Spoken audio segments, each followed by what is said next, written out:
সামনে উপস্থিত মুরব্বীবর্গ, এই মাঠের মধ্যে, মাঠের বাইরে উপস্থিত লাখো ভাই বোনেরা,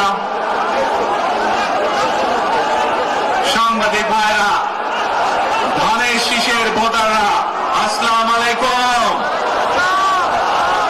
আসসালামু আলাইকুম। আপনারা ভালো আছেন?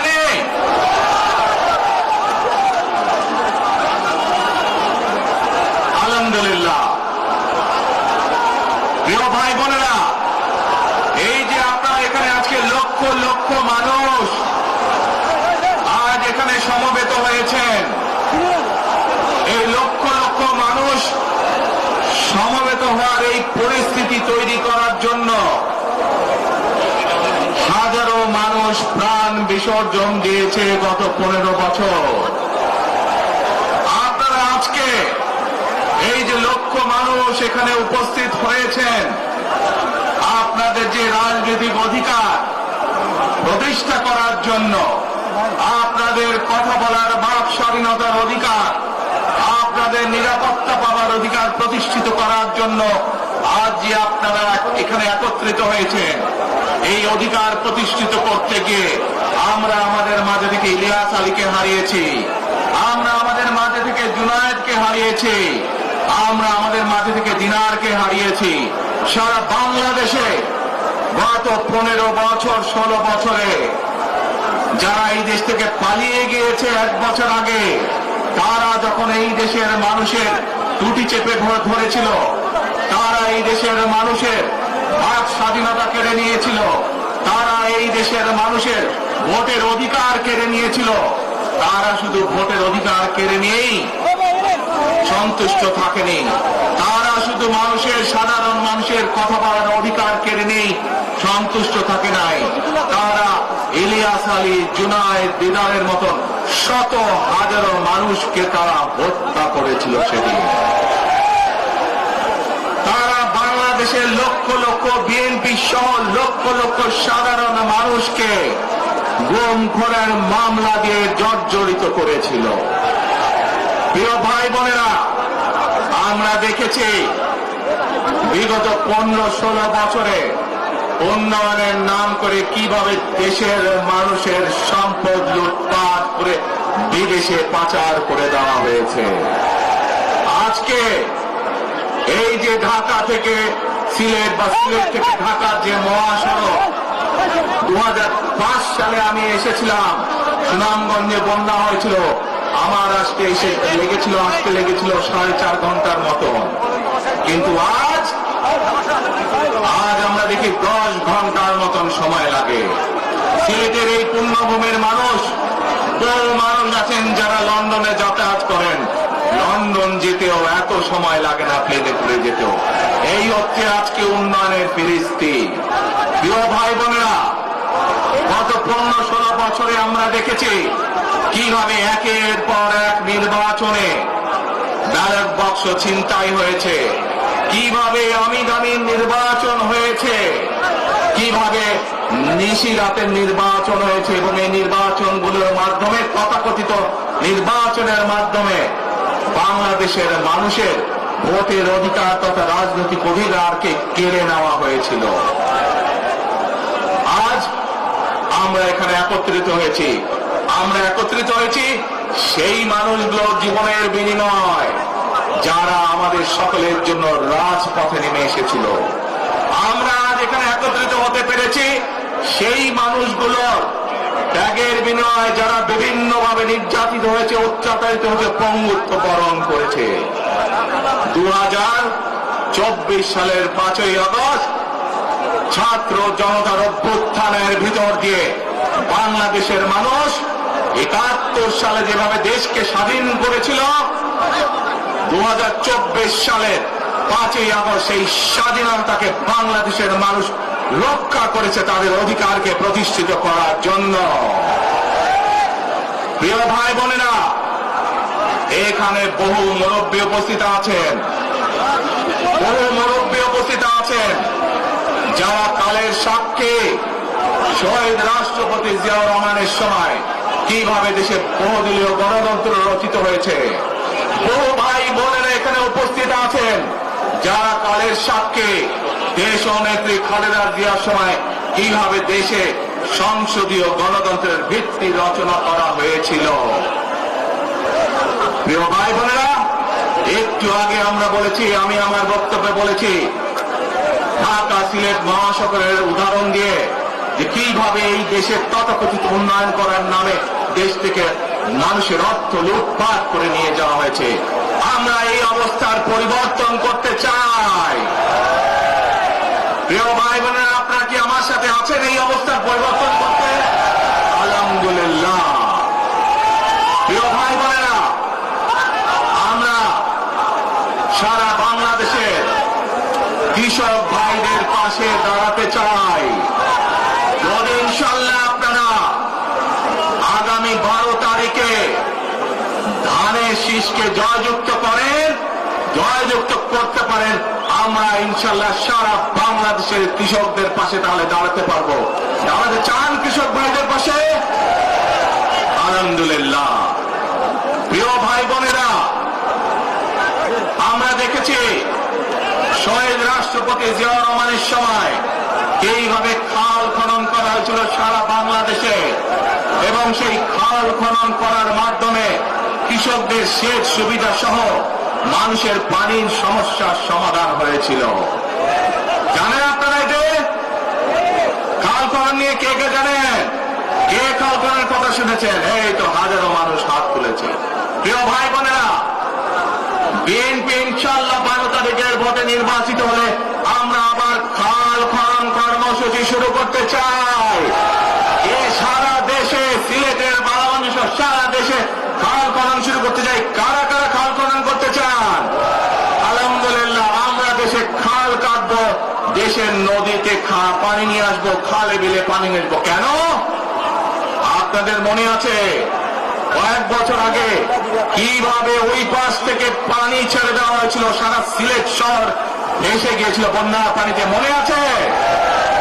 সেজন্যই আমরা বলেছি একটি কথা, আমরা দেখেছি গত 15-16 বছর কিভাবে এই দেশকে অন্য দেশের কাছে বন্ধক দিয়ে দেওয়া হয়েছিল। সেজন্যই আমি বলেছি দিল্লি নয়, দিল্লি নয়, নয় অন্য কোন দেশ, সবার আগে বাংলাদেশ। প্রিয় ভাই বোনেরা, আমি আরেকটি কথা বলেছিলাম, যখন স্বৈরাচার এই দেশের মানুষের ঘাড়ে চেপে বসেছিল, সেই কথাটা ছিল টেক ব্যাক বাংলাদেশ, মনে আছে? যে আমরা টেক ব্যাক বাংলাদেশের অর্ধেক পথে, হাফ পথে এসে দাঁড়িয়েছি, অর্ধেক পথে এসে দাঁড়িয়েছি। দেশকে আমরা স্বৈরাচার মুক্ত করেছি, আমরা গণতন্ত্রের প্রতিষ্ঠার যাত্রা শুরু করেছি। এখনো সেই যাত্রা শুরু হয়নি।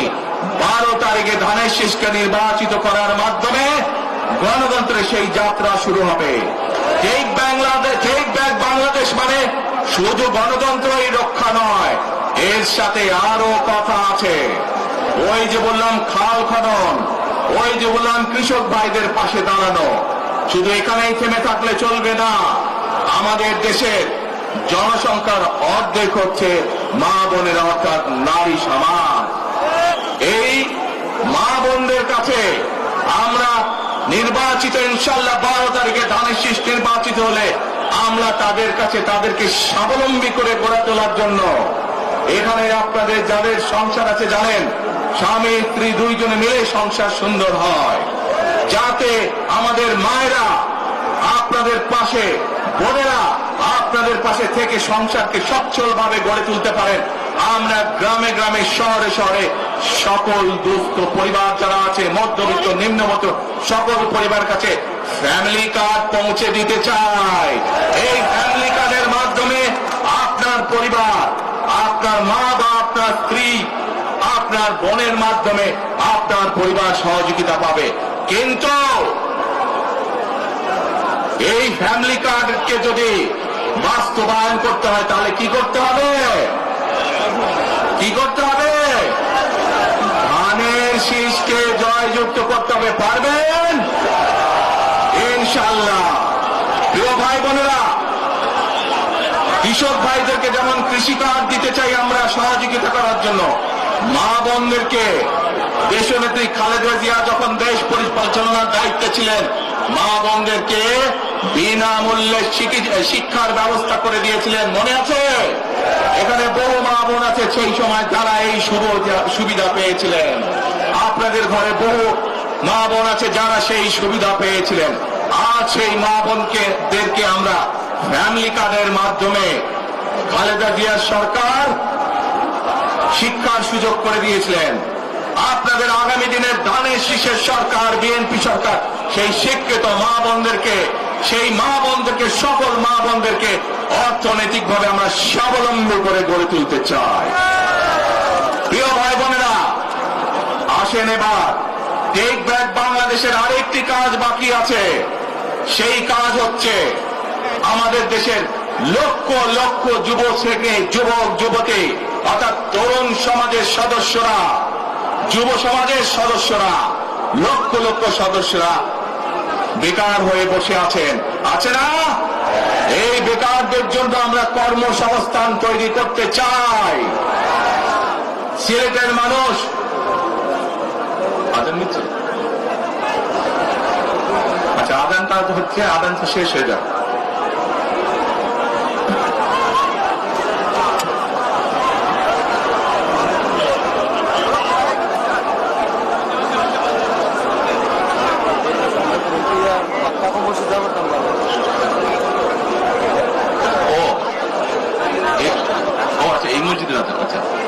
প্রিয় ভাই বোনেরা, এই দরগার মসজিদের আজান শুরু হলে আমরা কিছুক্ষণ বিরতি দিব আজানটা শেষ হওয়া পর্যন্ত।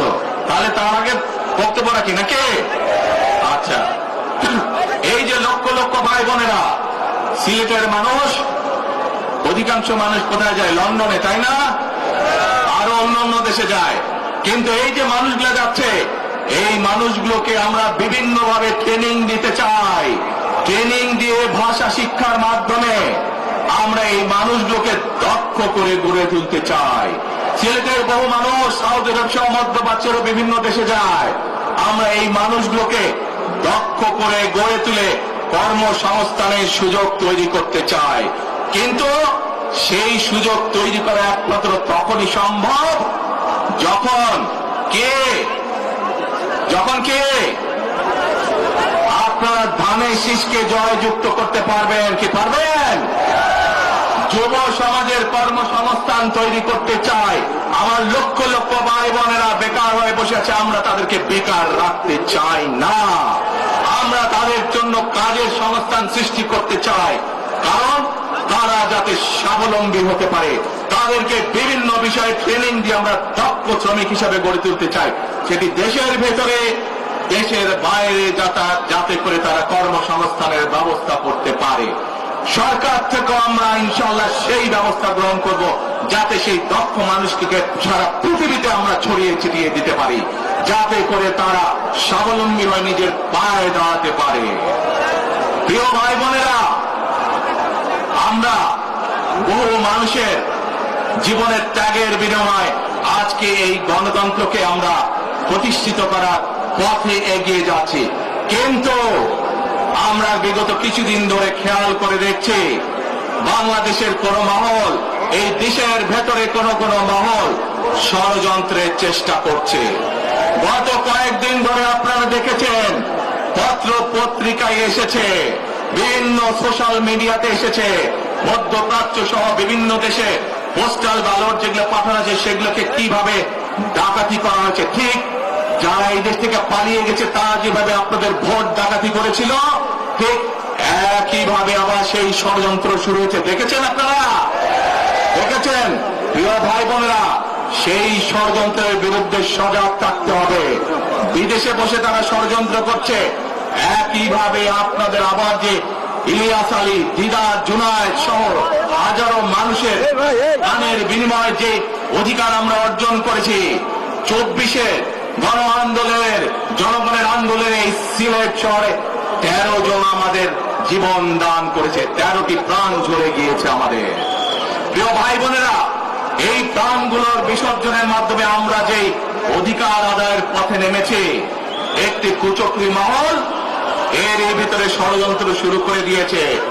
দেশের ভেতরেও তাদের ষড়যন্ত্র থেমে নেই, কিন্তু 2024 সালের 5ই আগস্ট এই বাংলাদেশের জনগণ প্রমাণ করে দিয়েছে যে বাংলাদেশের জনগণ ঐক্যবদ্ধ থাকলে, ঐক্যবদ্ধভাবে নেমে আসলে যে কোনো ষড়যন্ত্রকে বাংলাদেশের মানুষ প্রতিহত করতে পারে। পারবেন আপনারা প্রতিহত করতে? ইনশাআল্লাহ। প্রিয় ভাই বোনেরা, এখন আমি আপনাদের সামনে একটি প্রশ্ন করতে চাই। এইখান থেকে আমার সামনে যারা বসে আছেন, এর মধ্যে থেকে মুরব্বী যারা বসে আছেন, ওমরা বা হজ করতে গিয়েছেন, এরকম একজন হাত তুলেন, ওমরা বা হজ করে আসছেন একজন মুরব্বী মানুষ, ওই যে লাল টুপি পরে নিয়ে আসো তোমাকে। আপনি আসেন দেখি সামনে, সামনে আসেন, আমার কাছে আসেন।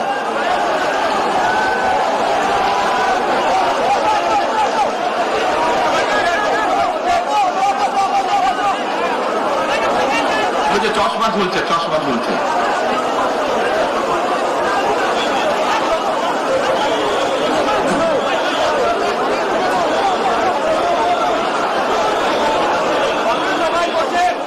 বসেন, আপনারা বসেন, উনি এখনই মঞ্চে উঠবে, আপনারা সবাই দেখতে পারবেন কে মানুষটা।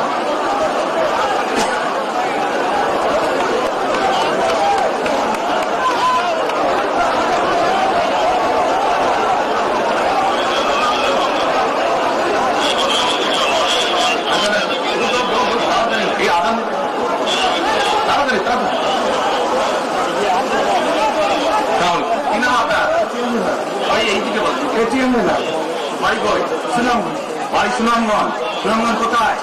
এই সুনামগঞ্জের মানুষ আছে এখানে? এই লোক আপনাদের মানুষ? আচ্ছা, এখন বলেন কবে গেছিলেন আপনি? হজ না উমরা গেছিলেন? এখন আমাকে বলেন, আপনি তো উমরা হজ করে এসেছেন, সামনে যান।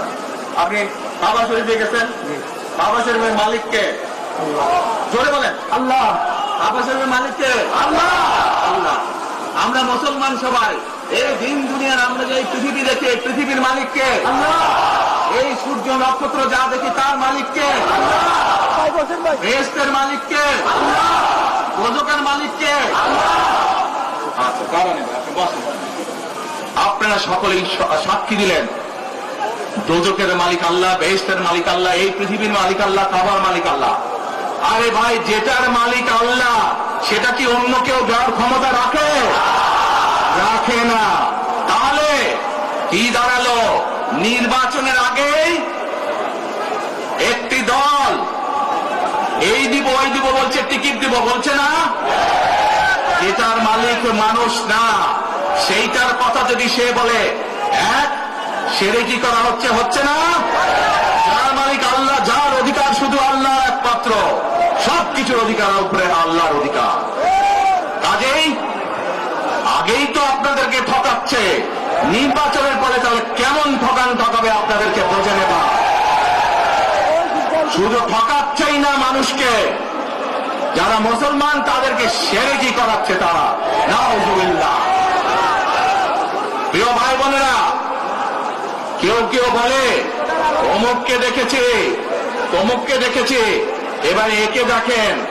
প্রিয় ভাই বোনেরা, 1971 সালের যুদ্ধ, যে যুদ্ধে লক্ষ মানুষের প্রাণের বিনিময়ে এই দেশ স্বাধীন হয়েছে, আমাদের এই প্রিয় মাতৃভূমি, সেই মাতৃভূমিকে স্বাধীন করার সময় অনেকের ভূমিকা আমরা দেখেছি, যাদের ভূমিকার কারণে এই দেশের লক্ষ লক্ষ ভাইয়েরা শহীদ হয়েছে, এই দেশের লক্ষ লক্ষ মা বোনেরা তাদের সম্মানহানি হয়েছে।